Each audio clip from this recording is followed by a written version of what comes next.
In a couple of weeks from now, the Prime Ministers of India and Pakistan will come face to face in New York. Pakistan is intent on raising Kashmir. Today, it tried very hard to do the same at another United Nations platform. The venue was Geneva. The platform was the UN Human Rights Council. Imran Khan sent a delegation from Islamabad led by Pakistan's Foreign Minister Shah Mahmood Qureshi, and that was mistake number one. Imran Khan's trusted minister is proving to be his biggest liability. Shah Mahmood Qureshi has little credibility, whether he talks about Kashmir or anything else. And he made the Freudian slip today. Just before the speech at the council, Qureshi referred to Jammu and Kashmir as an Indian state, which it is, but Pakistan never says so. He was trying to slam India on Kashmir. He ended up endorsing India's case. India is trying to give an impression to the world that life has returned to normalcy. If the life has returned to normalcy, then I say, why don't they allow you, the international media, why don't they allow international organizations, the NGOs, civil society organizations to go into the Indian state of Jammu and Kashmir? Thankfully for Imran Khan, Qureshi had a written speech in the House and he stuck to that script, the statement without any blunders. There was a slight problem though. That speech was devoid of facts.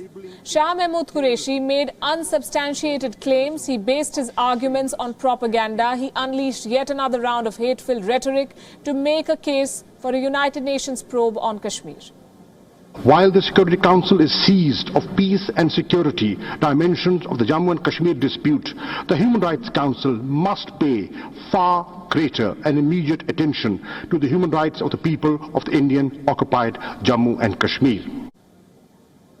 So you've heard those statements. Now let me tell you the inside story of what happened there. The story of Pakistan's diplomatic moves at the United Nations Human Rights Council. And this is very interesting. It's a string of setbacks. And we have this exclusively from our sources in Geneva.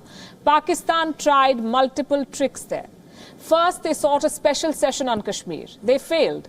To have a special session, you see, Pakistan needed 16 votes. They couldn't get those 16 votes. Then they tried something else. They tried to get a special discussion on Kashmir or a resolution perhaps against India. Guess what happened? They failed again. None of this was allowed. And so left with no options, Pakistan made a statement. This is the reality of Pakistan's so-called proactive diplomacy. They fail on every platform, every forum. They have not been able to secure even one hearing of significance on Kashmir. They just go about making statements. Today, they also distributed a dossier to the other representatives at the council. This dossier carried statements from India's opposition leaders, politicians like Rahul Gandhi and Omar Abdullah. A few hours later, India responded. It was a point-by-point rebuttal to Shah Mahmood Qureshi. India, too, had sent a delegation led by its High Commissioner to Pakistan, Ajay Bisaria, the same man who was sent back by Pakistan soon after India announced its decision to scrap Article 370, that is the special status to Jammu and Kashmir.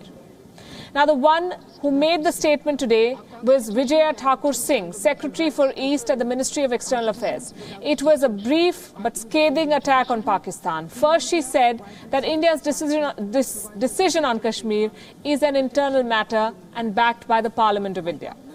She said that restrictions in Jammu and Kashmir are being eased gradually. And then Ms. Singh took on the Foreign Minister of Pakistan, terming his statements concocted charges against India. The decisions were taken by our Parliament after a fully televised debate and enjoys widespread support. These were sovereign decisions, entirely internal to India. No country can accept interference in its internal affairs, certainly not India.